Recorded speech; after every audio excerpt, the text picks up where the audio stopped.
আমাদের হচ্ছে একটা বাইক, চাবিরিংয়ের বাইক। আমাদের রয়্যাল এনফিল্ডের হন্ডা বলে বাইক আছে, সেই হন্ডার মধ্যে এটা লাগানো ছিল। আর ওইটা তার জন্য একটু নোংরা মতো হয়ে আছে, একটু কালো মতো, সেটার সাইডে রাখলাম।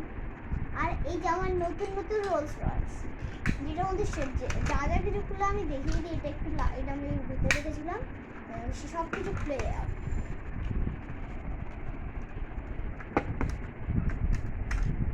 এটা একটা বাটন আছে, এই যে একটা বাটন আছে, টিপলেই এটা খোলে, তাহলে কিন্তু এটা খোলা যায় না। আসলে এটা টিপলে খোলে, টিপলে কি একটু এরকম উঠে যায়, তো উঠে গেলে আমরা খুলে দিই।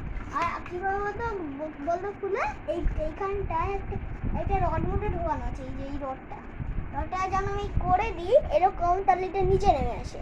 এবার আমি এটাকে চাপি দেন, এটা উপরে উঠে আসে, তার জন্য এরকম হয়। আর এটা ডিগিও করে, সব কিছু করে।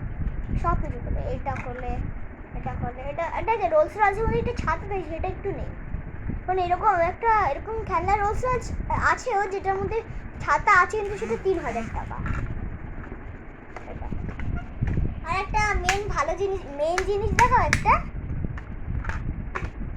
এই দেখো, এটা আমি নিজে বানিয়েছি ব্লকস দিয়ে, ফুল আমি বানিয়েছি, পুরো নিজে বানিয়েছি। এটা আমি নিজে বানিয়েছি, এটা ব্লক